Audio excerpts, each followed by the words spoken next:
Fantasy and Some Flights, exploring the realms of beer, board games, books, and bourbon.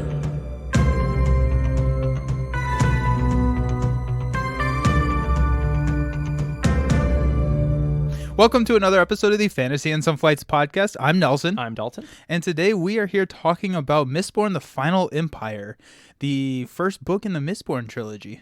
Yep. Yeah, it's like kind of our first like book analysis. No, we did Ender's Game. Yeah, we did Ender's Game. That's like off the beaten path a little bit. I mean, like Sanderson is still very like well-beaten path. Yeah, yeah. Well, now I was just going to say like very well-beaten path, like for people who know fantasy.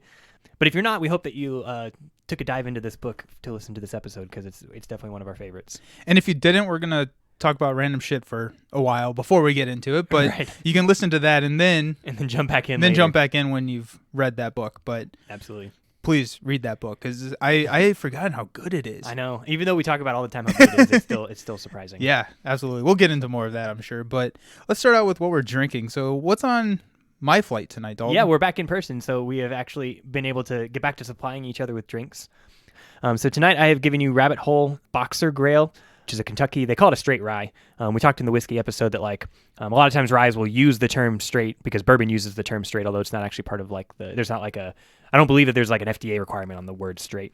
But it has the same, they use it kind of in the same way. So this is a 95% rye mash with 5% barley, so it's like pretty much going to taste like what a rye should taste like. You know, it's going to have the spice Yeah. and that sort of thing. I think you had mentioned when we were talking before that it definitely like it smells like you would kind of expect it to smell like. Yeah. I had also picked up some like, yeah, right, exactly.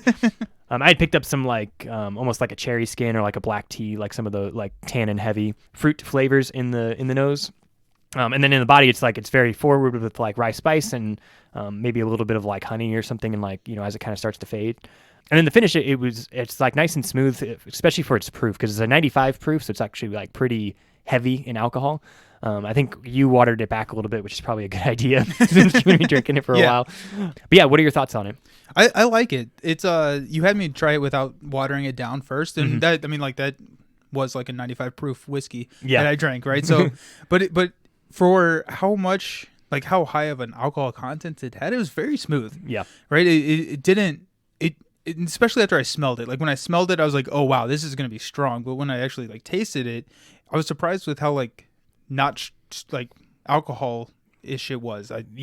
Words are hard, apparently. Words are hard. But I agree, it's not like super like alcohol forward, like just burning. Yeah. Yeah, and now with the splash of water, it does just kind of takes away that burn just a little bit, and I'm really enjoying it. Good. It's nice. It's like I like the rye. Yeah.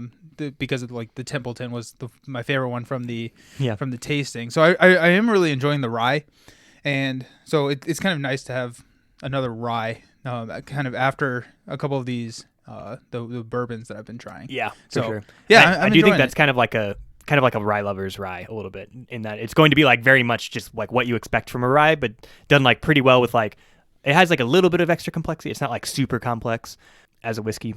Is this one that you would like make mixed drinks out of?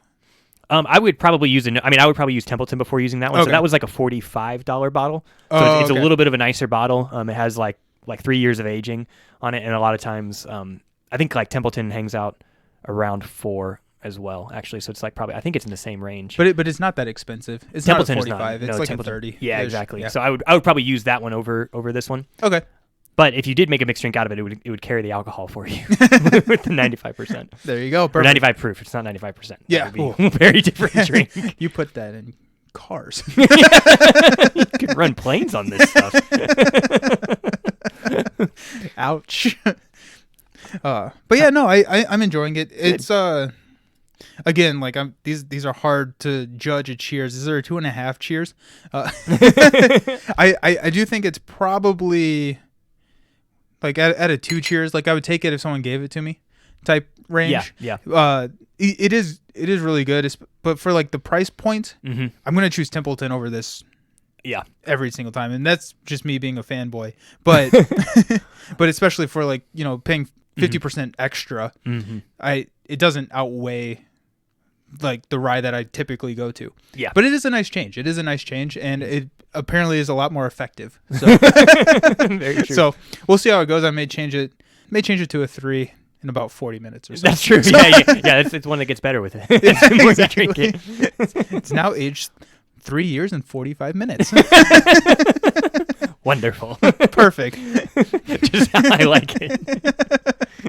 The elusive 3-year and 45-minute whiskey. Precision. Pristine. What about me? What am I drinking? So you are drinking one that I bought because of the name. So last episode I bought a whiskey based off of the cover, which you're not supposed to do apparently, but I did it anyways, and I bought this one straight off the name. Plus, it's a chocolate milk stout, which I knew that you would probably like. But this one's called Moohoo. So Moohoo by Terrapin, which is another Athens, Georgia. For some reason, we drink more Athens, Georgia beer than we do. I know, right? Indianapolis beer. Any other city. Yeah, Athens just markets really well in the northern Indy area. But whatever. So yeah, no, this is Moohoo by Terrapin. It's a chocolate milk stout. So it's pretty heavy, or it should be, especially, it's winter time, so that's kind of what we're expecting. It was definitely under the seasonal beer section. Yeah. At the Walmart of liquor stores that I went to. Yeah. It would be awful on like a hot summer day. Like it would just be painful to drink. I don't want it. Make it stop. Milk was a bad choice. But yeah, so it's sitting on a lighter end for a stout, so it's only 6%. Yeah.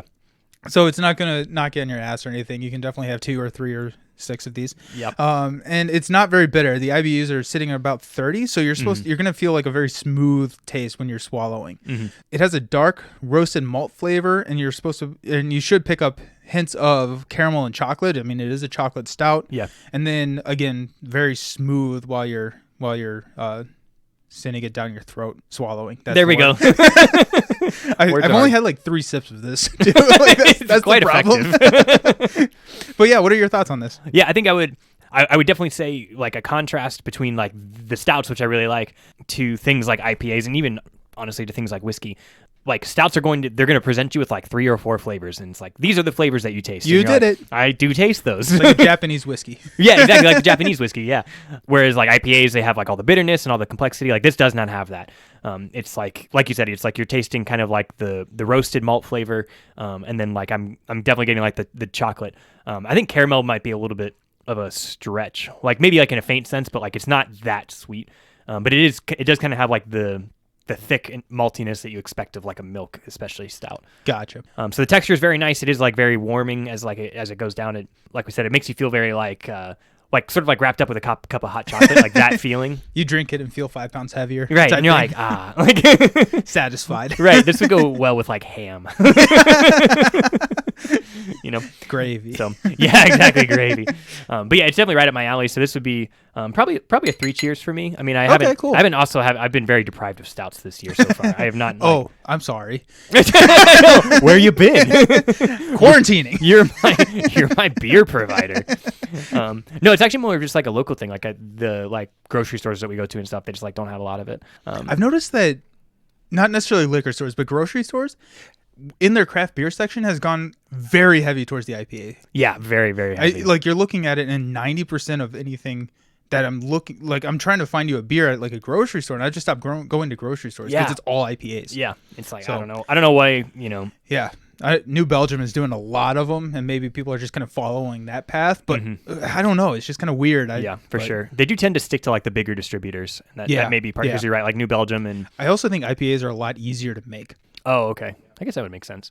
There are also, I think, like when people first get into craft beer, they're like something that I think people like tend towards. I didn't. I went like kind of like down the roasted path. Like I went, like wheat into amber, into like red, into, and just kind of kept going. Into the black hole that is that drink. Yeah, right. Into diesel fuel. Yeah. But anyways, yeah, thank you for the beer. I'm very much enjoying it. It's a good, makes me want to sit around and talk about Mistborn. Oh, perfect. That kind of beer. Ash fell from the sky. Yeah, ash fell from the sky into my drink. Oh, no. We need a sippy cup lid for you. Cover it up. Protect it. I have a business idea that we should go into. Beer sippies. Beer sippies. I like it. I'm so down. Oh, man. But yeah, so that's what we're going to be enjoying. Hopefully, well, I listen to a lot of podcasts while I'm driving, so hopefully you're not driving and enjoying something as well. But if you're not driving, hopefully you can enjoy something along with us as we talk about one of the best books that I have read in the last month. That I've completed in the last month. There you go. Yeah. But speaking of that, let's hop into the On Our Minds section. Yeah, for sure.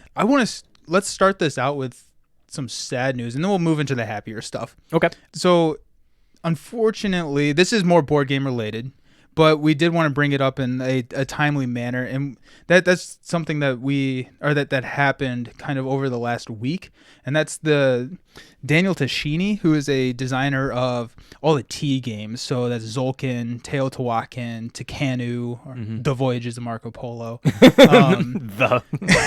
It works. He had some comments revealed that were very racist and something that we don't really condone. And we just wanted to acknowledge that and say that, hey, we don't condone what he said. And we know we've made a lot of recommendations of his games in the past, and so that's why we're kind of like bringing this up, because we want you to be aware.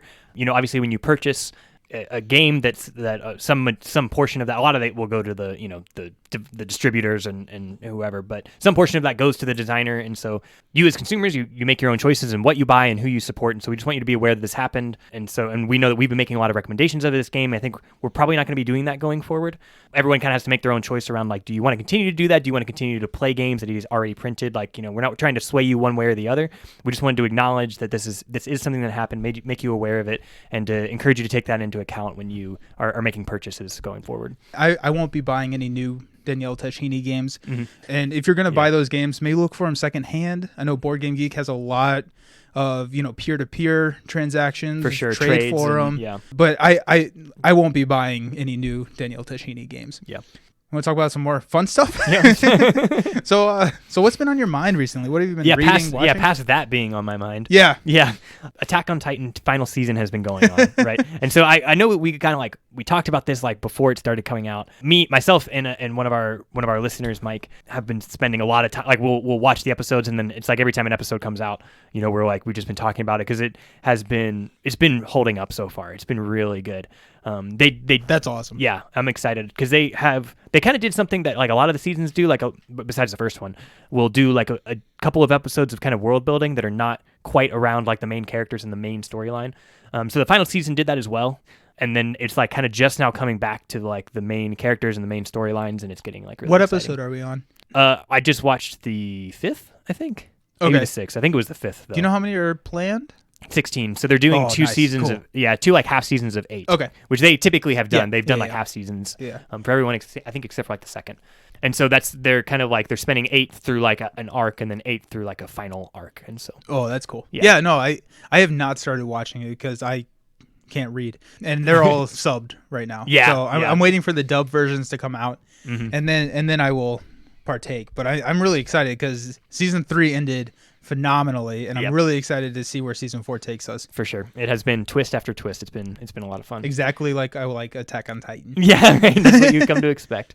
So I've been the other thing is they come out and they're only 20 minutes long. It's so hard, because you watch it and every episode of that show ends on a cliffhanger. So it's I gotta wait another week. Every time, I'm always so disappointed. Yeah. Over the holiday break, I also finished Children of Virtue and Vengeance. We talked about that. I think Badass name. The badass name, right? Legacy of Orisha series. So this is the one where the main character is a necromancer. And so go ahead. Yeah. No. Yeah. I was just nodding. I was I'm remembering this now. But it's a necromancer, but it's not considered evil. That's right. Yeah. It's such a cool take. I love it when people can flip stuff on their head like that. Yeah, for sure.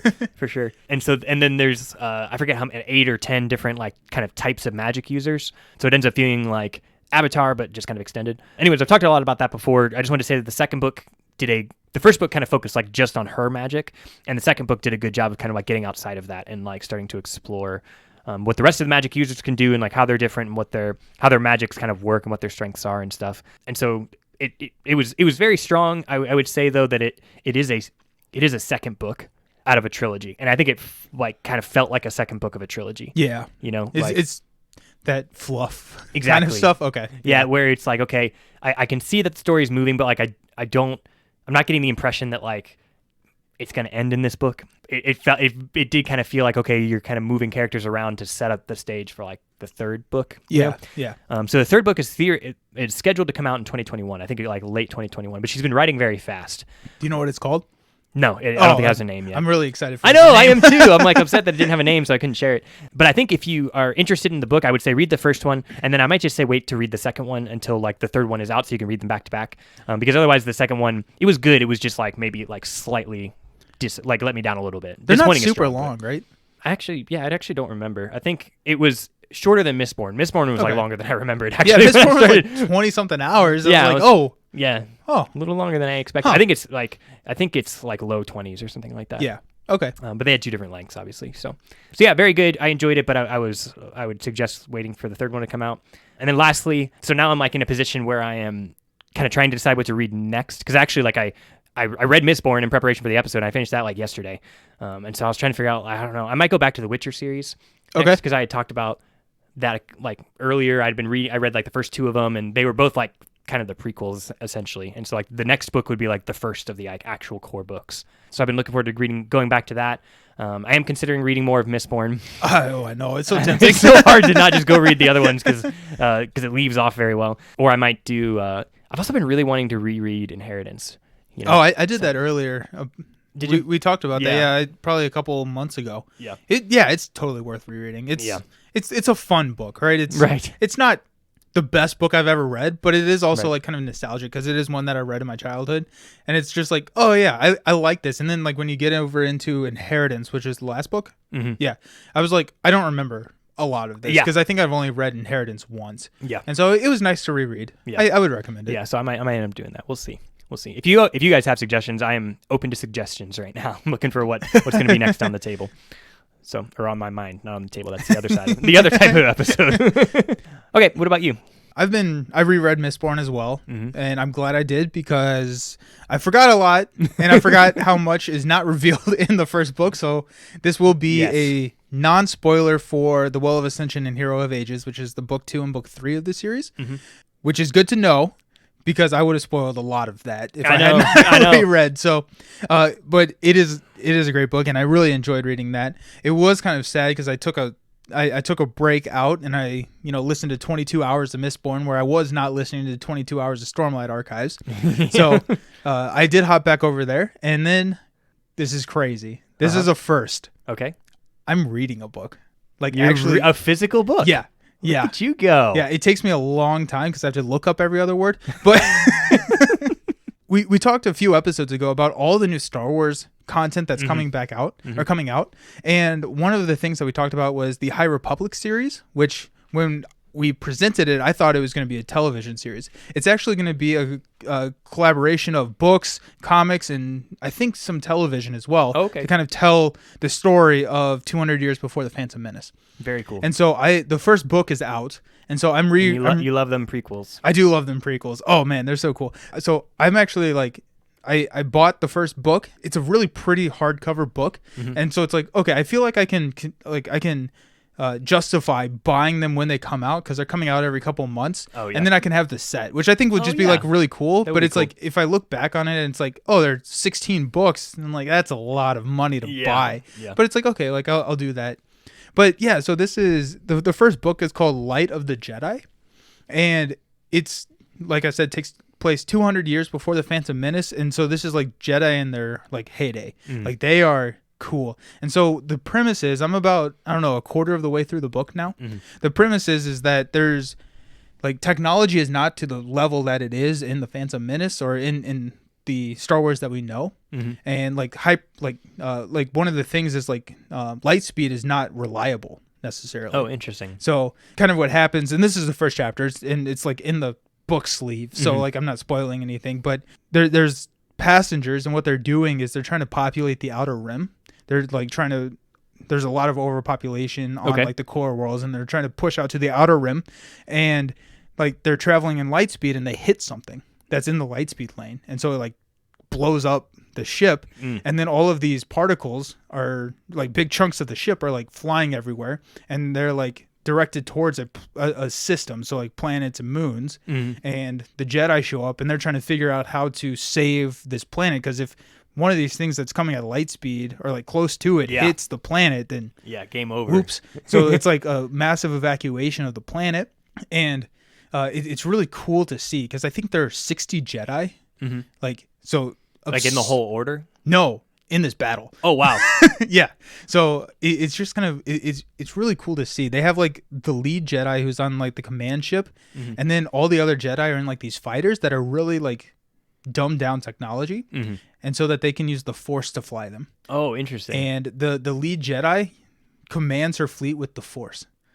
That's super cool. Yeah, it's super cool. And so like there's a lot of stuff like that. I'm not going to go into all of it because it is kind of fun to like read it. Yeah. But it is really cool. Yoda's mentioned already. So nice. Because he's 600 or 700. Yeah. So but it's been a really fun read so far. Cool. One of the things that is kind of difficult is that the chapters are very short. Very short. I mean, like some of them are 2 to 4 pages long. Oh yeah. Which is like I think it's 3 or 4 hours. I don't know. I don't know the conversion there. Maybe not 3 or 4 hours. Who knows? It takes me about 3 to 4 hours to read those. Yeah. But they're very short and there's a lot of names. And each chapter is from a different perspective. Oh yeah. Around the planet. That could be hard. And it's nice. I'm glad I'm reading it because I can flip back. Oh, I think in an audiobook, I'm like, I don't know who this is. Hopefully the guy who narrates it has like nice, or girl who narrates it has like nice voice inflection so you can like remember who it is. But like, I'm just like, I don't remember who this is, and flip back and like, oh, okay, this is what they're doing. So that has been a little frustrating. And I hope in the next 3/4 of the book that goes away because I know the characters a little bit more, but it's been very kind of jarring because you just jump a lot. Yeah. Which it's kind of an interesting storytelling perspective because you see like the space and looking down at the planet, then you see the planet looking up at space. Yeah. So it's kind of interesting, but it is slightly harder to follow than I thought it was going to be. I'm sure. So, but yeah, so I'm doing that, and then I'm back in Oathbringer. I'm almost done with Oathbringer. I'll start Rhythm of War here probably in a week. Okay, gotcha. So I'm excited for that. How far after the release? Don't worry about it. I don't know. I think it came out a couple weeks ago. A couple weeks, maybe? Yeah. Handful of weeks? Dozens of weeks? It's potato, tomato. Well, I'm excited to hear how Rhythm of War is. Yeah, you'll have to read it at some point. Like I have to read all of the books that you've told me about. So, yeah. Which during your reread of Rhythm of War, I may be able to finish all those books because it's 56 hours long. Yep. Yeah, so let's hop into icebreakers. We got an icebreaker? Yeah, I actually remembered to post the last icebreaker because I loved it so much and got some answers. Yeah. We have some answers. So let's run through those kind of quickly. Yeah. So if you don't remember the last icebreaker, it was if you could assign an asymmetrical player power to some of the Monopoly pieces, what would they be? Which I thought was an awesome. I love that. Yeah, it was so one of much fun to think. I still kind of think about it.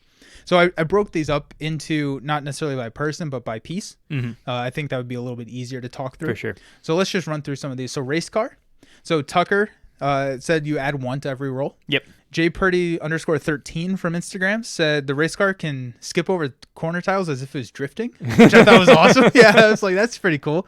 And then Expedition in Spielreich said roll twice and choose. Yeah, so very cool. Yeah. The top hat, Tucker, and like Tucker and Expedition in Spielreich. I don't know if I'm saying that correctly or completely butchering it. Answered so many of these. So you'll hear those names come up pretty often. So Tucker said, with the top hat, you can upgrade to a hotel from 3 houses instead of 4. Yeah. Because you fancy. You fancy. And then Expedition and Spielreich, you start with more money. Yeah. Cool. The wheelbarrow, being friends, first Gateway member mentioned. Yeah. They had a really good idea, I think. You can bring people with you, which is exactly what we thought about. Yep. So great minds think alike. Great minds. The boot, Tucker said that if you land on the space with somebody, you can force them into jail, or you can break someone out of jail. And then Expedition in Spielreich can't go to jail. So on the same page there. The Scotty Dog, which is one that we remembered the Scotty Dog. Covered Scotty Dog. Tucker said that we did not cover the boot. That's the one that. Oh we missed. Yeah. For Scotty Dog, Tucker said you never lose money on chance, community chance, income tax, or jewelry tax. So I like it. Apparently, he knows more about Monopoly than I do. Yeah, I could not have named all of those if you. That's a lot of words. Yeah. The cat, Tucker said earn 300 for passing go instead of 200. For the Iron, which I don't think we did the Iron either. Yeah, I don't think we did. Yeah. Expedition and Spielreich said only gets good event cards. So, and then my favorite one is the Battleship. Yeah. And this is from Sheer Boredom, who's another Gateway member. He just joined, so that's kind of awesome. Yeah. Joined a couple weeks ago. He said that the Battleship can destroy hotels on blue spaces, but the prices are doubled on all the other primary colors. I was like, I don't think I'd ever play anything else. Just like, that's so funny. That would be funny. Oh, yeah. But Take yeah. the blue one. Take it. Exactly. And then it's like, oh, shoot, I have to pay so much money on this yellow. Oh, yeah. No, like I said, I think that was one of my favorite icebreakers that we've answered. And people enjoyed answering on the Discord and also on Instagram. Yeah, so, for sure. It was a lot of fun. Yeah, that was a lot of fun. Okay, you want to hop into this week's icebreaker? Yep, let's do it. Okay, so this one is from Sirocco, who we're going to play some games with here in a couple weeks, so I'm really excited for that. So Sirocco asked, do you believe that turning books into movies/television shows helps or hurts stories? Helps or hurts stories? Game of Thrones, it butchered. Yeah, butchered, right? I mean, yeah, that's an interesting one. But yeah, but like I wouldn't have probably read Game of Thrones if there wasn't the TV show. Yeah. Yeah, that's where it gets hard, is like it brings exposure to the story. So does it improve, does it improve the story itself? As a TV show, it can. As a movie, almost certainly not. Yeah, it's really hard to turn any book that we like a fantasy or sci-fi novel into a movie, right? Mm-hmm. Like maybe a series of movies, kind of like Harry Potter. Like I thought those were fairly okay. Yeah. Like Lord of the Rings is phenomenal. Right. But like Ender's Game, that's not good. Right. Like Ready Player One just didn't do it for me. But it does bring the exposure. Yeah. And it is like a good point that like specifically I think Lord of the Rings, because you're right, like the Harry Potter movies are good, but they also like they split the seventh book, into two movies. Thank goodness. Right. And because there's a lot of camping in that one. Right. And the yeah, good point. But like Lord of the Rings has like the extended editions and stuff, right, where it stretches to like 3.5, 4 hours, something like that. I think those are called the normal editions. Those are called the normal editions. No, you don't watch the extended versions. Like I actually don't know the last time that I watched the like regular version. Yeah, it's just not done. Yeah. But like the point is like I guess I said almost certainly not. Maybe that's a little bit too strong. Like it's just really, really hard to, Yeah. It's difficult. They had to be really clever, like with what they cut out of both Harry Potter and Lord of the Rings. Those are like two of the strongest examples, obviously. But yeah, I think TV shows, like I think a lot of things are heading that way, and I think it's really smart because it gives you like 8 to 10 hours to work with for a season per book, obviously versus like the 2 to 3 to 4 hours for a movie. Yeah, no, I agree with that. I think that one of the things that I do like about the TV shows is like an example for Game of Thrones. Like there are so many characters in Game of Thrones, or some like a novel that would have just a plethora of characters or scenes that you have to keep up with. It'd be nice to have it. Like I watched Game of Thrones before I started reading the books, and I think that was really beneficial because like I had a face to the name. Yeah. And maybe that's just the way I think, that I was able to kind of like understand the books a little bit more because I knew that, Sheen Bean was Ned Stark, right? Yeah. So like there is that. Nelson does know his name is Sean, by the way. Oh, It's just that's the way he talks about things. Sean Stark, everybody. Sean Stark, yeah. Yeah, so I think you're right that like battles are probably the other one. Oh yeah, battle scenes. I do like a battle scene. Yeah, battle scenes are hard to do in books, and a lot of authors are better than others. But even so, just like overall, I think with the music swelling and the I think a battle scene. Music is huge. I think huge. That's a really good point right there. Is like music kind of invokes emotion, and so it's really cool to overlay that in the telling of the story. For sure. Books will do it better with internal monologue, though. I think that's one where like shows like a show or movie that has a lot of internal monologue and a character sometimes really struggles to like Ender's Game. Yeah, great example where like it just really it was bad because there's like so much going on in Ender's head that you hear that like is no longer being told in the story. Yeah, that's really hard. Yeah, God, that movie is so bad. So I think I definitely like the TV shows more, 100%. and I would say it probably helps. I think I would say before kind of Game of Thrones, there was much more of a stigma against fantasy, right? But that kind of like made it mainstream and cool, and now people are reading and like engaged into this hobby a little bit more because of Game of Thrones, and so I think that it does help the story progress and everything like that. I think books are 99.9% better. Just like you can tell more, you can do more with a book, and so I think I like that more. But it is nice to have the TV shows. I would like to see more animated TV shows. Yeah, I think that some of these books that we read with like very like crazy magic systems or something like that, I don't want a live action Avatar, but we're getting it anyways. But like that works so great with an animated TV show because you can do whatever you want. You can break the rules. Yeah. And so I would like to see a Mistborn animated. I think I've said that before. Yeah, you have. But I think it's still a really good point that there are like very strict limitations, like physical limitations to what we can do. And even though like computer graphics have gotten like so amazing, like we still know and we can still tell. And it breaks your immersion a little bit. Whereas like a book will never break immersion. Yep. So I think overall for me, like I will still tend to prefer a story to be told as a book as opposed to if I would just like someone has a great idea for a story, like I would probably prefer it to be a book versus a TV show or a movie. But I think also like I like the unified vision of like the author, right? Because sometimes you can tell that like too many people got to weigh in on like an idea or a story or the way something was going to be done, and it kind of like lost what it was trying to be by trying to be like too many things. So I think having like the unified vision of an author, and it's not just the author by themselves, right? There's an editor and there's multiple people that are like playing into the team that's writing a book.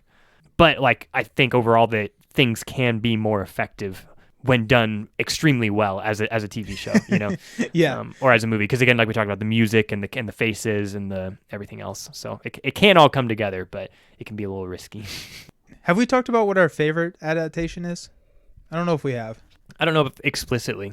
Maybe that's another icebreaker for another day. Yeah. Think about that. I want to know your answer at some point. Yeah, we can come back to it. Let's hop into the main topic because that's not part of the icebreaker. But I do want to know. Yeah. So have you read a little book called Mistborn? A couple of times, yeah. The Final Empire. Oh, spoiler alert, it's not the last one. Oh, no, it's not. Yeah, spoiler alert. Well, actually, maybe it is the last empire. I guess you wouldn't call it the, like, whatever they do after may or may not be an empire, but... That's fair. Yeah. And, like, okay, so this is one of the book to movie adaptations that I just didn't get. Mm-hmm. Like, I feel like when the Final Empire in Mistborn was translated to the Final Empire in The Force Awakens, they took a lot of liberties. I was like, what the hell are you talking about? Is there a movie I don't know about? It's not at all how I pictured it in my head. The Final Empire. No, but yeah, so The Final Empire is the first book, which I think is a very interesting name for the first book of a trilogy. Right. Which there are 6 Mistborn full novels. Mm-hmm. Which is broken up into 2 trilogies. The second trilogy takes place multiple, probably centuries. I think it's a couple centuries into the future, something like that. Wax and Wayne series. Wax and Wayne, which I love. Wayne, I think it's Wayne, the crazy guy, the klepto. Yeah, I love Wayne. Yeah. But anyways, we're talking about the initial series, which is the Final Empire. Mm-hmm. And spoiler alert: the Lord Ruler dies. I've always wanted to say that on this podcast. But I mean, it is kind of this thing that, like, when he died the first time, I was completely blown away. When Kelsier died, I was just like, what are they doing with the series? Like, what's happening? What are the next 2 books going to be about? You think he's Darth Vader, right? Like, you think he's going to be, like, the final boss. He's Sauron. Like, he's literally, like, a god king, like Sauron is. And you're like, this is going to be the last guy that, like, they fight. And turns out you're wrong. Like, you're way off. You're way off. You're way off. Yeah. But yeah, I mean, it's a great book. Do you want to do a quick summary of it? Ooh, a quick summary. Yeah. I would say right around 30 seconds. Right around 30 seconds? Yeah. Oh, I'm excited. All right. This one's like Ender's Game, where it's like, I want to pack, like with Star Wars and stuff, it's like I just want to get through it. Like I just want to accomplish actually summarizing it in 30 seconds. Yeah. This one's like, I know I can. It's like I have to like pay attention to what I'm doing. So, okay. All right. So as usual, I have not practiced, but I do have a little bullet point list. So perfect. We'll see how. Do you want to go first or second? I'll go first this time. Okay. I'm gonna drink a little water first, though. Oh, that's fair. Okay, let me get the timer for you. Yeah. Go. No. Holy cow! I spent the first 2 seconds of my time saying "Holy cow." Okay. You ready? I am. 3, 2, 1, go. Vin is a street rat with a lucky streak. She's recruited to join a plot to overthrow the government and the God King called the Lord Ruler. She learns that she is a Mistborn and has access to all types of magic. The leader, Kelsier, also a Mistborn, decides to teach her and to fulfill his fantasy of having a daughter. The other members have access to only one type of power because they're lame. Vin plays dress up and meets a cute boy. Kelsier also plays dress up, but he's pretending to be a messiah. Kelsier is cocky and gets Vin into trouble, but he's okay because saves the day. The crew builds and blunders an army. Kelsier says that he's a big deal and they don't need it anyway. The crew starts a civil war. Kelsier picks a fight and becomes a martyr. Stop. No! Oh, I screwed it up. I have like 4 more bullet points. All right, you don't know what happens after Kelsier becomes a martyr. That's it. I love they blundered the army. Y'all messed up. Y'all messed up. You blundered your queen. Oh man, oh. That's no. Yeah, I like I'm glad that. that like it happened eventually. Like I wanted. But yeah, like a part of me is glad. It's like like when you're playing a co-op game, you want to lose it every once in a while. Yeah, like, yeah, that's what yeah. I feel like happened to me. Is I ran out of time and I lost. But that's oh okay. yeah. That's okay. Luckily, they have a 30-second summary from you, so that they can find out the ending of the book. Exactly. Well, I'll just skip to that then. Yeah, you just need 10 seconds. Yeah. This is easy. That's what I needed. I needed 10 more seconds. Let me take a drink of water. Okay, sounds good. Okay, I'm ready. All right. Hold on. Wait, I'm not ready. Oh my gosh. I know, right? Our relationship is a lie. Truth. Okay. Yeah. Ready? 3, 2, 1, go. So there's this thief who uses her magic powers to steal some stuff, but that gets everyone killed. Some people recognize that she's magic and super pumped when they learn that she's super magic. The boss doesn't like fancy people and likes to steal their stuff. He talks about his plan to overthrow God. He catches the girl spying, and as a reward, he teaches her a bunch of new magic and gives her a ripped up jacket. The thief goes to a dance. She gets scared and literally finds the most important there and falls in love with him. The boss and the thief try to steal from God, and that does not go well. They do get a diary, though. More dances, more love story, more impaled eyes, and the boss dies. The Ska rebel because the boss is a ghost. The thief is captured. The butler helps her escape, and the lover comes to get in the way. She means, damn it! No! Me, they still don't know the end. Well, is story arc the best thing to jump into then? Let's go to story arc. Specifically, the conclusion. The climax and conclusion. No, I actually don't think that story arc is a bad place to start, though. Okay, yeah, let's do it. If you want to start there. And let's talk about like climax and falling action. Because I think, well, actually, I'll start out in the right spot. I think exposition, like this, Sanderson is really good at hooks. Yes, right? He's really good at getting you straight away involved in the story, and so this is no exception to that. Yep. He does a lot also of kind of teasing, right? He'll like tease a little bit of a power or a little bit of a a name, or Khandra is one of those where he uses, and that's actually like later in the book, but he uses the word Khandra, and you're like, what the fuck's a Khandra? And he doesn't come back to it for like half the book, right? Yep. It makes for a great reread. Yes, I think, because like all of the seeds that he's planted, J.K. Rowling does this really well as well, like in Harry Potter. But she, both of them kind of slip in those things that make it just so much more satisfying on the reread. Yeah, which is great. Yeah, like he would make great D&D characters. Yeah. Oh yeah. Like, I want him to DM for me. I know. Yeah, for sure. Where it's like, okay, like Kelsier has scars on his arms. Like that would be such a great idea for a character. Yeah. Absolutely. That like.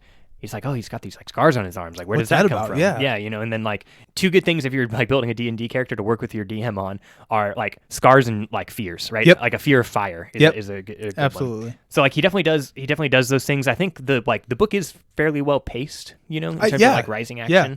Yes, it is very well paced, and kind of what I was going to say is that it was like a 22, 23 hour long book, but it didn't feel like that at all. Yeah. Right? Like it felt very smooth. It felt like we progressed through the story at a very reasonable pace, and it felt like we just kind of flowed through it. Yeah. Which Sanderson does in all of his novels that I've read. He's very good at pacing his stories. Yeah. It has the 5 sections that Mistborn is broken into. Where it's like part. I don't remember. 3 or 4. I think it's a total of 5, but I think the majority of the book is like 4. Like Kelsier dying is like right at the end of the 4th section or something like that. Yeah. We talked in the story arc, like oftentimes they'll have these little like almost like mini tension points, I think is what we called them, right? Yeah. And so that it'll come to a tension point like the house war starting, or and I'm trying to remember like what they are in the first. I think like the first part ends like when Vin kind of like joins the crew. right? So like her, like kind of going through all of that and like joining and starting kind to of learn about her accepting powers it. and yeah, exactly. Yeah, it's like she learns about her powers. Kelsier teaches her about her powers, and she kind of realizes that she's been this person that has been raised in the sense of everyone's trying to take advantage of her, and then she kind of like realizes that Kelsier is not doing that. Like she's like, she keeps saying that, oh, he's not going to teach me about all the metals because that's what's going to keep me here to learn, and he just kind of teaches her all about the metals. And the second part of the book is kind of a jump in time where it goes from Kelsier and Vin fight, or like learning how to do the metals, to the very start of the second book is them fighting and Vin holding her own, which against Kelsier, which I think was a really cool transition. Yeah, it is a cool transition. It feels like it needs some like Disney like music, right? Right. Yeah, Hercules, let's go. yeah, exactly. Yeah, we need a coming of age song playing in the background. But I think you're right. And then like one of the tension points is like her first fight with the Inquisitors. Oh, that was brutal. Right, that's really brutal, and it sets the stage for, first of all, just how scary the Inquisitors are. Like it really gives you a feeling of like Kelsier like walks through the door and he like freezes and he kind of has like an oh shit run moment. Right. Yeah, and he tells her to run. He tells her to run. I'm like, no, I'm not gonna leave you here. And it's like, we're cool. We can take them, right? Yeah. No, they did not. Narrator, they did not. They did not. The response is to run, and it makes it like sort of validates later when like Kelsier has this really big fight with a single Inquisitor. Like it validates that because he's unable to fight them one-on-one previously. He's all just about like survival and escape, right? That's like all that they can accomplish.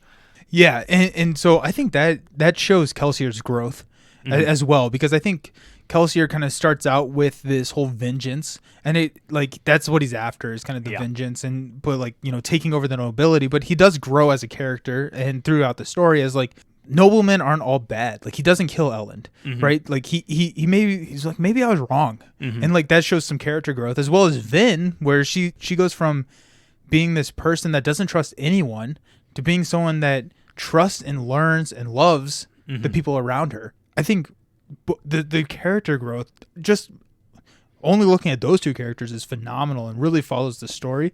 Yeah, it feels like you're growing with the characters. Yeah. And so when and I think a lot of like Kelsier's kind of attitudes and like his like fight is very selfish, and the like kind of growth that he goes through is becoming more and more like selfless, right? Which kind of comes to a point when he is killed by the Lord Ruler and becomes a martyr, right? He has this kind of like ultimate sacrifice. He gets bitch slapped by the Lord Ruler. I know. That's the other thing that like really validates the Lord Ruler. Because he just had this is. crazy brutal fight where he like finally beat an Inquisitor, and he doesn't actually fight the Lord Ruler. Yeah. He is killed in a single blow by the. He just like swats him aside, and you're just like, oh shit. Like he is on a different level, right? Yeah, that's crazy. The other which thing, is why we didn't think he was gonna die. Yeah. Turns out, I do want to probably in the heroes. I want to talk about Marsh, because I want to jump back to this because I think that there is in the book. I feel like Kelsier grows more to be like Marsh, and Marsh is kind of like what Kelsier ends up aspiring to be like, because Kelsier is super selfish. He just wants to get revenge, and it turns into Marsh has been fighting his whole life. We'll talk about it a little bit more in the heroes. Cool. But so another thing that I want to talk about in the story arc is something that Brandon Sanderson does in a lot of his novels, if not all of his novels, is the little excerpts. Yeah, words. At the beginning of the chapters, which tells us kind of a parallel story, which I love. Yeah. I think that is one of the coolest literary devices that I've ever seen utilized. It's really cool because as the crew is learning about the Lord Ruler, or what you think is the Lord Ruler, you are learning about the Lord Ruler. Yeah. I guess you are. You're learning about Reshik, right? Yeah. He's in the diary. Yes. Yeah. And the perspective that those are told from is always, I think, very well picked. And then it moves into even complementing the story. They were able to steal the diary that Sazed is translating, and as he's translating it, you're learning the story as well along with the crew. I love how he did that. I just think that's awesome. Yeah, absolutely. I think it's super successful, and I think it prevents from a narration perspective. It prevents like the reader becoming almost like too in the head of the Lord Ruler, you know? Like, he still feels distant because it feels like you're not getting his internal monologue, you're reading his diary, and that's like there's a separation there. And it's so different. Yeah. Right? Like, and they even say this in the book, how could that be the Lord Ruler? Yeah. That's just not who it is. Yeah. Something changed. Yeah. Something really big changed. Yeah. He got murked. He got bitch slapped. Got bitch slapped. He probably did. Yeah. Rashik's favorite weapon of choice, backhand. Backhand. Or power play. Right? I respect it. Respect the game. It is honestly, it's a huge surprise when it comes to the end of the book and you realize like that the fight that Vin is having, that she actually is going to accomplish killing the Lord. And even just like the build up to it, you're like, man, she's getting real close. Like, yeah, you know, like I didn't think she was going to get, oh man, she's like, you know, in the same room as him. Like maybe she's just going to lose a fight too. But then it's like, but they've already kind of validated the strength of the Lord Ruler in the fight with like Kelsier, you know? Yep. And I think it kind of goes to show how much Vin has grown too. Because, right, it takes one hit to kill Kelsier. And I mean, Vin did have help from Marsh, but it kind of like alludes to it earlier in the book where it's, you know, Vin is very strong, right? She's able to hold her own against Kelsier, who is 40 pounds heavier than her. Yeah. When pushing and stuff like she's able to see through the smoker's cloud, the copper cloud. Yeah. And just stuff like that. So it kind of alludes to it. So it's like, oh, it kind of gives that reader the hope right there at the end. It's like, oh, maybe she can do this. Yeah. And like when you're reading through it for the first time, you're just like, she's getting really close. She's not going to die. Right. Right. She can't die. There are 2 more books. Right. But like they already killed the other main character. Yeah. They Ned Starked his ass. Yeah. Oh, spoilers. But I think it's a good point. And then she also like in the final fight, she pulls on the mist. And that's something that isn't explained in the first book. Yeah. But it kind of gives that teaser. It gives a teaser, right, for the follow-up books. Yeah. Like there's more that plays into that. But I think that also it adds a little bit of validation of like, okay, she's clearly able to do things that other people aren't able to do. And it's not just necessarily that she's stronger than other people. Like that is a part of it. But she clearly has access to abilities that other people don't have. And that's part of what's kind of allowing her to, I guess, do these things. Because like without that, she could end up being kind of like, I had someone read Mistborn one time and say, I didn't like it because I found Vin to be too much of like a Mary Sue. I don't know if you've heard that term before. I have not. No. It's like a trope for just like a female character that has like no flaws, that can like do no wrong, basically. Okay. And it could be I think the term came out in reference to female characters, like it can be applied to male characters also, obviously. Yeah. But like specific, like having no like character flaws, but then also just like having no weaknesses, like kind of both of those things, where it's like she's just too strong. You know? Yeah. And in some sense, it does feel like she can just do anything, and like she breaks all the rules. Now, again, there like comes an explanation for that. This person hadn't read the like follow-up books that like kind of help explain it. But the other things are that like you mentioned, I do think that Vin has character flaws. They're just in the form of like she cannot trust, right? That's like something that she has to kind of overcome. Which I love that character flaw. Yeah, it's a great one. Because she's such like physically she's so competent. Yes, but mentally and relationship wise, she struggles, and I think that she has some trauma. Like there's some reason. Oh, absolutely. Like I'm not trying to degrade that at all. I just think that that's such a cool dichotomy of like, you know, you're this crazy powerful Mistborn, but like talking to people, relating to people, connecting with people is just not in the wheelhouse. Yeah. And I just really love that. Like it's just such a cool like character. Like I love Vin. I think Vin is a great character. For sure. And I love that like all of the members of the crew are kind of like aware of that in her. And like in addition to like kind of being her like tutors, they're like also kind of her mentors, right? They're like trying to help her kind of grow through. Like Kelsier has that line where like he runs in to save, like I think it's when they're like they find the army that's like dying or whatever. Which is a rough scene. Yeah. And then there's a point like immediately like right after that or something like that where people are like Kelsier's running in to save somebody and she's like, hey, we're not invincible, like you shouldn't go in there, and he says something like you still have a lot to learn, right? And he's like, I think he's running after Ham or somebody, because it's like, no, I know that this isn't the smart move, but this is what we do for friends. Yeah, I think it's like you have a lot to learn about friendship or something like that. Yeah. And she like recalls that, which is a cool callback during like kind of towards the end of the book, which so that kind of reminds me, or it makes me want to talk about kind of Vin's training with the crew and like with Kelsier, and what I think, you know, Kelsier was teaching her pushing and pulling steel and iron, which is what he is very adept at, right? Like that's kind of his expertise. And like I think when he tells Vin to go work with the other crew members to learn their traits, at first she's kind of like, oh, he's abandoning me, like he doesn't think I'm good enough. Whereas she comes to learn where, like, I think it was with Clubs, where she like goes to learn pewter, where with Ham. Was it with Ham? Clubs is the copper. Yeah. The Yeah. With Ham. Sorry. With Ham, where where like kind of Kelsier was like, it's pewter. Yeah. You don't need to learn about pewter. But like it was cool because it like Vin realized that, oh, Kelsier's not abandoning me. Like this is the best way for me to learn and to like see. And I really like it's a very hard magic system, right? Yeah, like it's like sure. By the end of all 3 books, most every rule, right? Like I can't think of something that I don't understand. Yeah, within Allomancy. Sure. Within Allomancy, yes.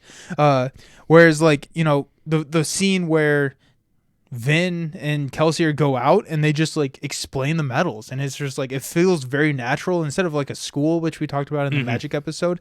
It's a mentor, which does it. But then I think what is really cool is when she goes to learn from Ham, Clubs, Breeze, Spook, all the other crew members, is how you can like manipulate the magic system in a sense so that you wouldn't necessarily think about. Like every single one of them kind of had a twist on their power that I'd never thought about. Right.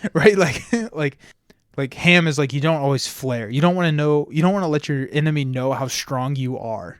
And so I think that was really cool, and I think Vin learned a lot from that, and she's kind of like a sponge. She just like absorbs things. Right. Right. She learns a lot from Breeze by like observation. Like I don't think there's like a direct tutoring scene from Breeze, but like he's a very good soother, and so she like kind of gets to like pick up on that, like the ways that he actually brings out emotions by pushing other ones down.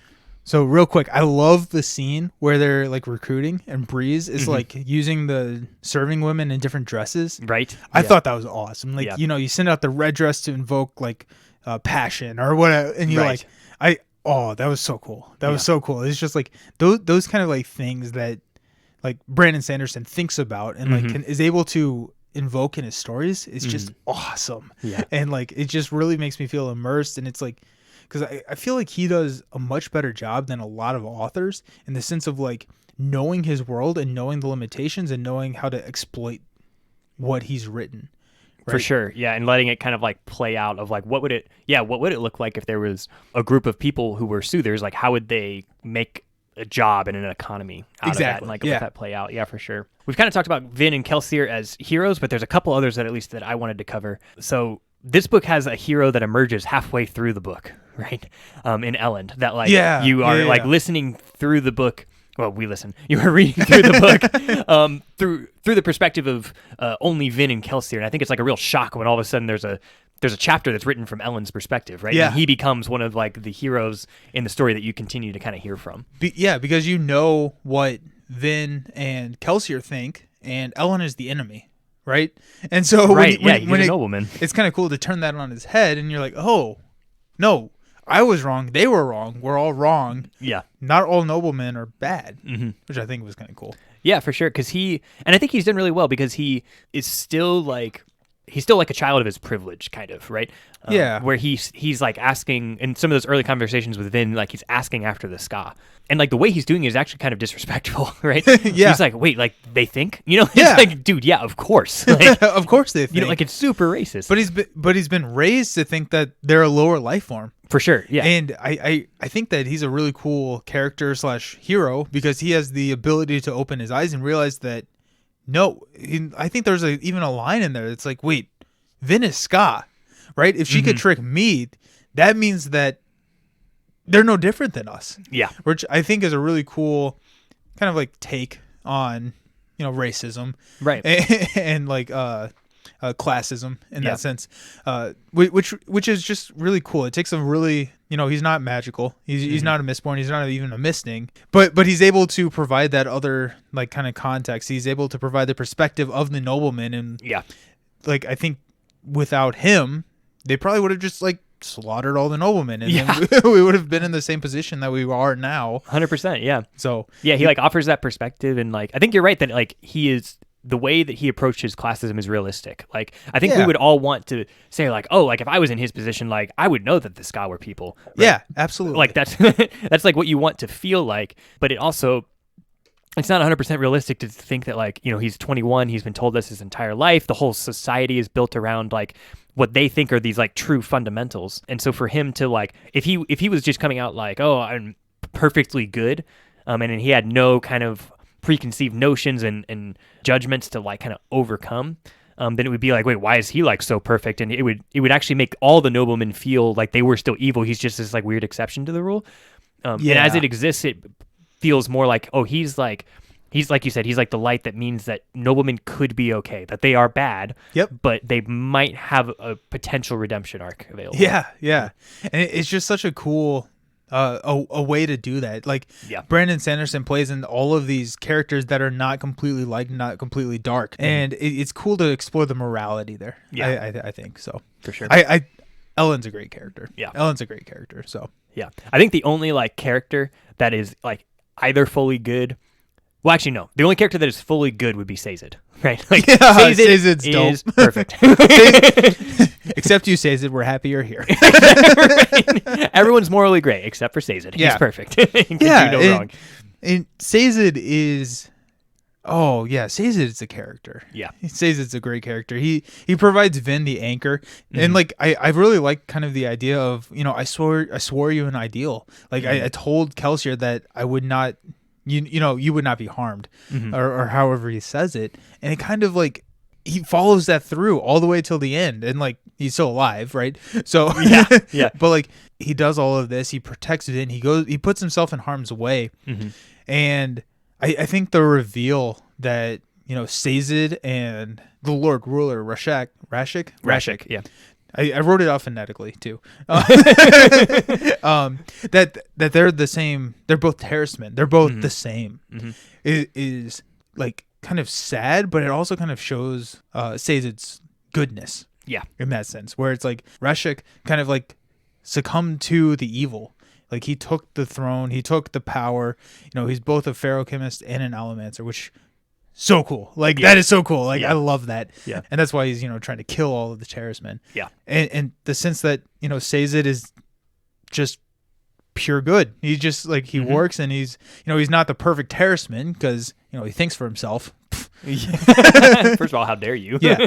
But it provides that anchor, I think, for Vin and Kelsier. Yeah. I think he, of all the crew members, the most concerned with like Vin's morality. And he also, I think like you can, if you are in a role just in life where you mentor someone, like maybe you have some sort of like direct mentorship role or a leadership role or like young kids or whatever, I think like Sazed is a really good model for good mentorship. Vin will come to him like complaining about something or like mad at Kelsier about something, and he like doesn't say like you're wrong to think that, right? Like he doesn't invalidate the way that like she feels. He hears her out, and then he's also like kind of like softly guiding her to like seeing other people's perspectives and helping her overcome these like trust issues that she has, right? And he's obviously like extremely patient with her, like past where she. Is that something you can store? Can he store patience? Can he store patience? I don't know. Probably not, because he needs it with everybody on the crew. Yeah. When would he be storing it? He's going to go ape shit one day because he's used up all his stored patience. Yeah, right. But dude, honestly, like the scenes where Sazed goes ape shit, right? Where he just like hulks out and starts taking people down. I think one of my favorite things actually that Sazed does is like collapses in the middle of a fight. Because he's like running out of strength, and he's like, I'll hold him off. Like, Vin, like, don't worry about it. And she's like, no, like, I'm not abandoning you. Like, we're going to fight. And she starts fighting. And so Sazed is like, okay. And like collapses to build up strength. He's like, this is the only thing I can do right now. Yeah, no, that's great. It's just funny to think of like wars between terracemen at some point in like the distant past. Where, like they have to retreat to the back line so they can like fall over. Yeah. What are the tactics in a terraceman war? Yeah, right. Yeah, no, Sazed's a great character. The other one that we said that we were going to come back to was Marsh. Oh yeah, which Marsh is Kelsier's brother, the one that like Kelsier is described in the youth as being like the reckless person that didn't care about almost anything, and Marsh was the one that wanted to fight and overthrow the government. And I think Marsh's sacrifice, because he went to become an obligator and ended up becoming an inquisitor, which is unheard of. Yeah. Right, like he made it, and he was able to be that person that like he kept the end goal in mind. I think Marsh is a very underrated character, and you do get to explore Marsh a little bit more in some of the next couple books, which is awesome. And they do a little bit, like at the end of the book, I think Sazed asks him like, who was the person, the body that we found. And he said something like, the process to become an Inquisitor is very messy. And it's not something I want to talk about. Right, and it's not something I want to talk about. Yep. And so that gets explored later, like what is an Inquisitor, like what can they do, like how are they made, all of that gets explored. And so if nothing else, it's almost worth reading just for like that. It's such a totally. Cool, yeah, because he talks about how it's not just one person that dies in the process of making an Inquisitor, it's multiple people. And the fact that he was... like it seems kind of weird because it's definitely like in that gray area, because like do the ends justify the means? Kind of. I just really like Marsh, and like they would not have won without Marsh, right? He learned what they needed to learn to defeat the Inquisitors and also to defeat the Lord Ruler. Yeah. He also killed like 7 Inquisitors by himself, which is badass. Maybe they're all asleep. He just went around yanking out their yeah, exactly. But he was able. He made the sacrifice. He's in constant pain now, but he knew this is what needed to be done to achieve their goal, and he did it. Yeah, and like that's a hero. That's a hero. It's a gray morality hero because like multiple people died in his wake. Yeah, and so there is that. But I think Marsh is a really interesting character, one that you initially, like when you're just told the story, you're like, oh, Marsh, like he's a hero, and you're like, he made a lot of sacrifices along the way. Like, oof, yeah, man, that's maybe but they wouldn't have done it without. It's just I love the gray area there for sure. I think the argument is they would have made someone else an Inquisitor, right? Yeah, like it wasn't him who did the killing. Someone. They were doing it kind of thing, but he is kind of in the room, essentially. Yeah. So I think overall, like switching over to like the villain side of thing, to be honest, I think the book is a little bit lacking in like in-depth villains. Like I know that the Lord Ruler feels, and I think I've said this before, I know that the Lord Ruler feels like a very in-depth villain, but it's so hard to feel like that's actually true because we only get like 3 scenes in the whole book where he's actually present, maybe 4. And so he just doesn't feel like super active. Now, like the story building through like the journals and stuff, like, that starts to give him like a little bit of depth, and you understand his backstory and like where he came from. But I think overall the like villain of the story is actually more like the system, and like the Lord Ruler is like a symbol of that.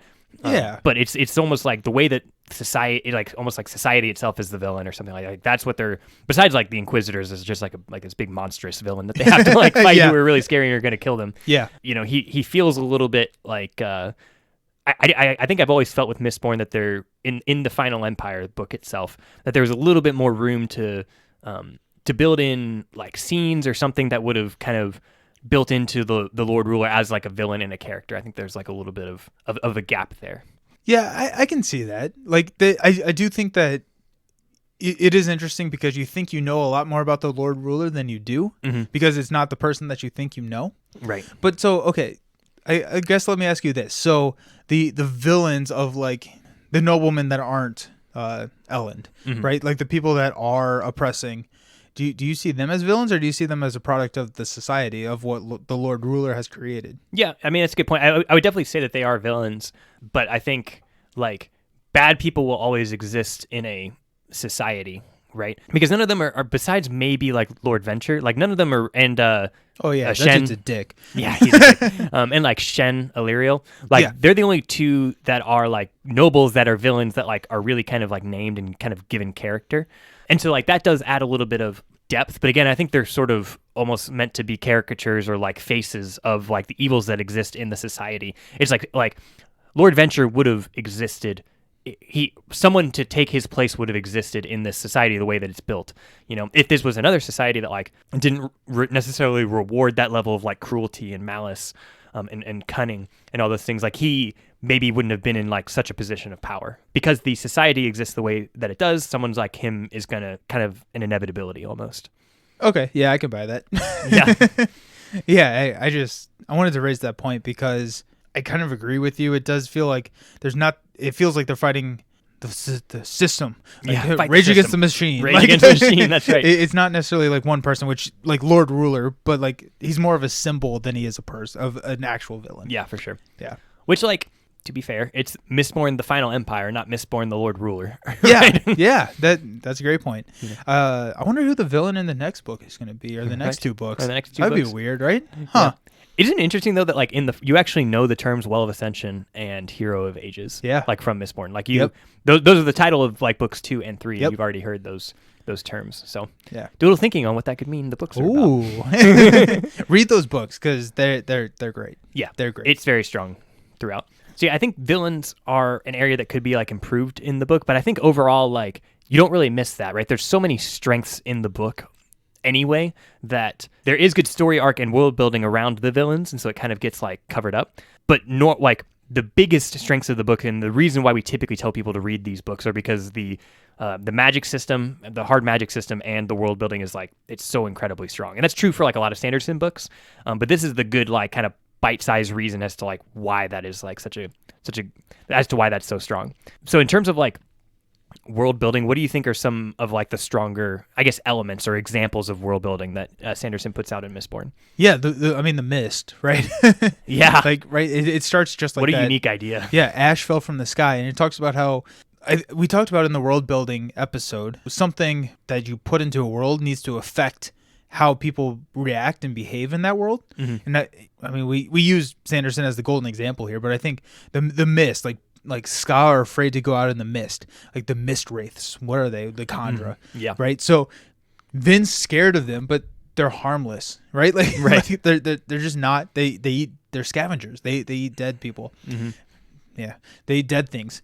They consume those dead things, but because of the connotation and the mist are evil, and you don't want to be out in the mist because the evil can get you. Mm-hmm. It adds to that layer of suppression.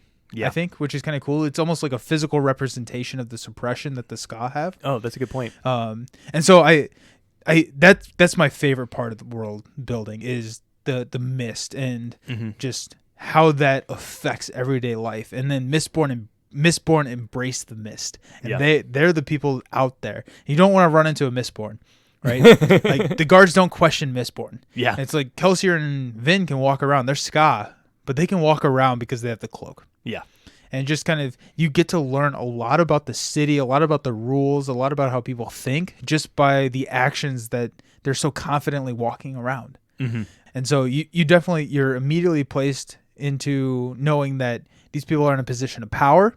Mm-hmm. They're not questioned. They can pretty much do whatever the hell they want. Yeah. And it's kind of all revolves around this mist, right? It's such like kind of a unique, like just take a natural phenomenon and play with it. Yeah. And it's like metaphorically and physically, it just works really well in describing the story and kind of giving those storytelling details that Sanderson does so well. Yeah, for sure. I think the first scene where Kelsier is talking to a band of like plantation Ska, it's just a scene of world building. That's all that's going on, you know? So it's like, it's setting the stage for like who Kelsier is. It's showing the Ska being scared of the mist. It's showing like their repression. It shows like the nobleman taking someone's daughter and like the Ska not being able to do anything about that, right? That gives you such an immediate sense of like the oppression that they are dealing with. It shows them being scared to eat the food, like the nobleman food that Kelsier brings them, right? It's just like, it's like almost every paragraph has like some new, there's like an older Ska and it talks about how like that's rare and like how he's not quite the leader because he doesn't have the energy for that because, you know,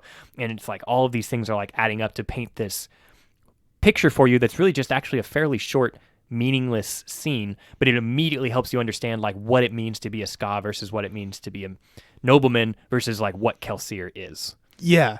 When I first read that, I was super confused. Like, I was like, where is this book going? Yeah. But then throughout the book, I kept looking back on that, and it kind of helped me realize, like, oh, wow, okay, like, this is why they want to revolt. This is the life that they're living. Mm-hmm. And, like, they don't, like realize that they can revolt, because one of the other things that can kind of tie into the villains of the Lord Ruler is like it's said multiple times, like he's God. You can't kill God. Yeah. Right. And he's positioned himself in this way that God is ruling over the Ska and the nobles. Mm-hmm. The nobles get the benefit over the Ska, but it's God. Mm-hmm. Right? Whatever he says goes. Like, he wears the metal bracers, which is because he's a ferochemist, mm-hmm. but he wears them, even though it's dangerous, the noblemen wear them too. Yeah. That happens all the time in, like, today's world, right? Like, celebrities wear something, they go through a new style or something, and people want to emulate that. Mm-hmm. And so I think that was kind of a cool thing to throw in there. Yeah. Yeah, I thought that was very clever. Yeah. Especially because, like, you're literally giving your enemies a weapon that you're wearing. Right. Yeah. Yeah. So I love the scene. Well, I guess first of all, he does a lot of world building through Kelsier. I'm realizing that's kind of like the main point of his character. Yeah. But the raid that Kelsier does on Keep Venture, it's like, oh yeah, it's like very early in the book, and he hasn't fully described like what the metals do yet. Nope. Yep. But he does it in that scene, and it's again not by telling you. You're not like reading a textbook of how allomancy works. But you get this crazy like infiltration and fight scene where he is pushing and pulling on metals, right? He's like using tin to enhance his senses. He's like burning copper to give himself a cloud. And, like, he walks through like 5 or 6 of the elements, and you're like, oh, like that's how these work, And it's such an engaging scene too, even though like storyline wise, it's actually fairly meaningless. Mm-hmm. I think he's there to like get some ATM or something. Yep. Like it's not really all that important. But as like the reader, it like engages you in learning the magic system, because like the way that he is fighting, right, where he like picks up some heavy metal block and he's like pushing it and pulling it and like tricking people, and he comes across as like crafty, and it becomes obvious that you have to be not only powerful but also like very skillful and clever in order to be successful within this magic system. Yeah, and like what we said before is that typically world building and magic are so closely tied together. Yeah. And good authors will make sure that is done. I think even like with that fight scene where he's, raiding the Ventures, mm-hmm. What's kind of cool is that you get to see him fight the normal soldiers. Yeah. And like they're wearing metal. He gets to push them off the balcony, kills them. Easy peasy. Yeah. But then like the Haze Killers, I think they're called. Yes. They come in and there's no metal on them. They're using glass daggers, and it's mm-hmm. like, oh, like this is how the world has progressed. Like these are the professionals, right? Yeah. Like the other guys raise the alarm so that if a Mistborn attacks, the world has built itself so that there are counterattacks to Mistborn, mm-hmm. which is super logical. Like right. Like that would definitely happen. Yeah. I would not want that job. I would not want that job. Like 7 of them die. Yeah, exactly. Like the last guy like backs out of the room. Yeah. That's a great point. I never kind of like really thought about Kelsier's, not as like overall purpose as a character, but like kind of what he's written as is to describe the world. Yeah. He's the teacher. Right, because he's the one who knows how it works. Yeah. So he's kind of leading you, both you as the reader and also Vin kind of like introducing you to how everything works. It's really well done by Sanderson. For sure. Like we said, Sanderson also does a lot of just like introducing a concept in the book and not explaining it till like halfway through the book. Yeah. Something like that, kind of just dropping those little, which like it makes sense because it's written from a third person limited, right? And so like Kelsier knows what a Khandra is. He doesn't have to go through like an internal monologue of like what it means to be a Khandra. But like to the reader, you're like he just drops that term, right? They drop the term like misting. They drop the term mist wraith. They drop the term like Khandra, and you're like, I don't like what does that mean? Yeah, what does that mean? And it helps you like I think stay engaged, but it can also be a little bit like taunting. At times you're like, why don't you just tell me what it means to be a Khandra? But also like if he exposed like quote Lord Renew, right? Who's a Khandra who actually has a different name that I don't think we learn his name. Like I don't think so. Yeah. No. Not like the Khandra are recurring species, I guess, people in the follow-up books. So they're another kind of race that you learn more about as you go on. Yep. But there's like it's if we had known that like that was even a possibility towards the beginning of the book, I think it would have ruined some of the plans that Kelsier had for Lord Renew. Obviously with him like being able to become Kelsier and kind of appear as like, this Messiah or whatever towards the end of the book. Yeah. But it also would have like been like super confusing because like earlier on you would have been like you're already wondering like, okay, who's a misting, like, or maybe even a Mistborn amongst like all the nobles and stuff. Like what if you had to worry about if they were just not that person? Yeah. They're just not a human. Right, they're not human. have been super concerning the whole book. That guy died 6 years ago. Yeah. Wow. And like they kind of hint at that a little bit because they drop the term Mistwraith and they're talking about, I think it's something along the lines. It's like he looks exactly like Lord Renew or something like that. When they're Kelsier in the very, very beginning of the book is kind of explaining how he has this nobleman. It's like, how'd you get a nobleman to join you? And he's like, well, yeah, you know. Yeah. And they kind of explain that and they tease it, which on the reread makes it like, oh, okay, like they're pulling in elements, and you can definitely tell that there is a overarching like vision for the book. Yeah. That on the reread, I think it's almost even. I don't know if it's better. Like it's because the Mistborn has such a cool like. Although we did forget that Rashik is. The 100%. That was an awesome reveal. Yeah. A second time. Oh, that's so cool. Yeah, I forgot. This is sick. Yeah. But it's great the first read, and it's fantastic again the second and third because you just keep picking up on things. Yeah, for sure. I think that's why we enjoy talking about it so much. I mean, it is one of the books that comes up most on the podcast. But that's one reason for it is because there is a lot of content and there is a lot that, like you said, that was kind of sprinkled throughout the book. And so we love kind of picking up on those little tidbits and rehashing them and revisiting them.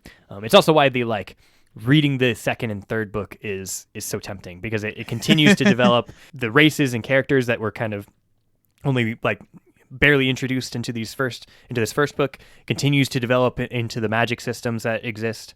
And you know, because like we learn about ferrochemy, but we haven't quite learned the extent of it. We don't know what all of the metals do in like a ferrochemical sense. We know what they do in the allomancy sense, but not quite in the ferrochemical sense.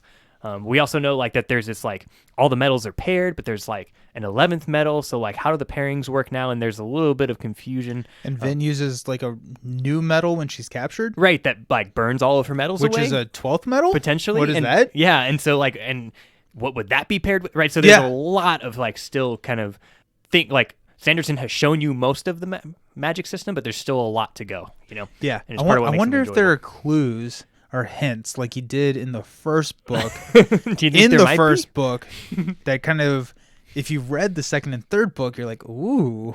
I know what that means. I don't know. It could be. May not, but maybe. It could be. I'm just saying. Not everything has been answered yet. Yeah, if you've gotten this far into the episode, you've probably read Mistborn. 100% recommend you read the next two books. Yeah, absolutely. The follow-up trilogy is fun. I don't think it's necessary to read. Yeah, I would agree. I would say that fun is a good description. Yeah, it's quirky. Quirky, yeah. It's kind of like in a steampunk setting. Yeah, and so it's bringing like new technology in, and it's, I think at that point, if I remember right, like Mistborn are no longer a thing, but there are like, because like the Ska and the noble classes have been kind of like interbreeding for like a couple hundred years, but like dual element or like dual, I guess. I think they're ferrochemist and mistings. Is that what it is? Yeah. Yeah. Or like people have like two like misting powers or something like that. Something like that. Yeah, but they have multiple powers potentially is the main thing, and so like the main character has that because I think the main. No, I don't want to spoil. Yeah, but. It's interesting. Yeah, it's kind of fun. It's a unique take on the magic system. I think not as good as the first.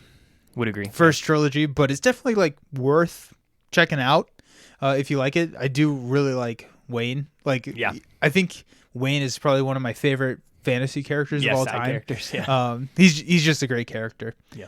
So I like to ask this question: what was your favorite part of Mistborn: The Final Empire?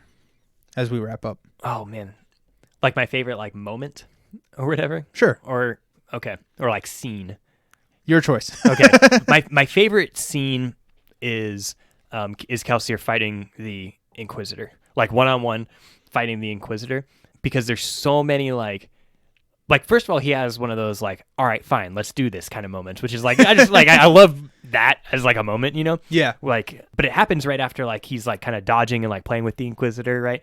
And one of the like people who's escaping, like the Inquisitor just reaches over and like cuts her head off. Yeah. And he's like, you're gonna run away from me, I'm gonna start killing people. Yeah. And that's when Kelsier's like, you know what? Fine, let's go. And he, but he has like all these like clever new ways, and you see like how, like really how full into his like specifically like iron and steel power he is, right? And he's dancing around with like 100 different flying little fragments of metal, and it's like, okay, this is like we know that Vin is good, but like this is what it means to be Mistborn. Yes, like, this is what it can be. There's power here. Yeah, for sure. And it's really I think it's probably the main scene where Kelsier like really just goes off. Yeah. Because the other times, like, it's actually being told from Vin's perspective, and like the other fights with the Inquisitors and stuff, and you really don't see like what he's actually doing. Where in this scene, he kind of like describes how he's, manipulating and moving and all of the intricate details, and you're like, oh, there's a lot that goes into this. Yeah. Like and I think even like it maybe switched to Vin's perspective at some point, where he's like, oh, he's the expert in these metals, right? Like she does, she says that because the fight goes on for actually quite a bit of time. Yeah, and so it does that. I'm it okay switches, with that. Yeah, exactly, 100%. So it does switch back and forth between a couple different perspectives by the time the fight is like actually over. Yeah. Oh yeah, that's a great. Yep. So what about you? So mine is also a fight with an Inquisitor, but it's Vin. Yeah. Yeah. So when Vin is going into Creedic Shaw at the very end, after Kelsier has died, and she faces, rip in power. When she's facing the Inquisitors and she has the glass arrowheads with the metal on. Oh yeah. That was so sick. I love that. Yeah. Where she like throws them and is, steel pushing them. Yeah. Into the Inquisitors, and the Inquisitors just kind of like, bah, and like push the rings off the back of them, and the glass daggers still go. I was just like, holy shit. Like, that is crazy. Like, she thought of that just on the fly. Yeah. And it's like, it kind of goes to show that her ingenious, and it's like, she cannot win in a, like, she couldn't beat Kelsier in a, like, one-on-one battle. Like, just pure will, right? She's not going to beat an Inquisitor. 2 Inquisitors, I think, are there. There are 2, yeah. Yeah. She can't win that fight. She has to use something other than allomancy, which is cleverness, to win that fight. I was just like, oh, yeah. Because the other one, she like throws like pewter dust in its face. Yeah, because it only sees the lines. Yeah, which like no one knew that, but like she just kind of Yep. It's almost intuitive where she's like, I bet they're seeing through allomancy because they don't have eyes. Yeah. Yeah. And so she throws like metal in their face, and it's like, I hope you can't see now, and just keeps on running. Yeah. She's so clever, and then she burns the 11th metal, which has a name, but but the name isn't given in the first book. And that's how she realizes that the Lord Ruler is not a Lindy, which I totally thought was oh shit, what's the Lord of the Rings? Elendil? Elendil. Yeah. I was like, wait, hold on a second. Yeah, but like, so that's how she realizes that it's not a Lindy, and that it's Rashek, and that he's actually a ferochemist, and what leads him or her and Marsh to, like, it's just like her cleverness kind of shines throughout that entire like couple scenes, and that's my favorite part, which is it's the end of the book, right? Like it's kind of cheesy to say that's my favorite part, but it's like I just love it. It's just so cool. It's very satisfying. Also, when Seiza like just like comes in and he's like all like wimpy. Yeah. He's like, oh no, I just stored this up, and just like goes hulks out. Yeah, literally hulks out, and just like people are like running away. Yeah. Yeah. Oh yeah.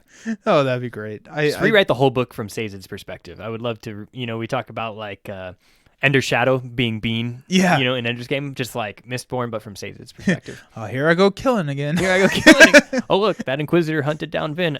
Bye. GG. Yeah. Oh yeah. No, I've loved this discussion. I love this book. Absolutely.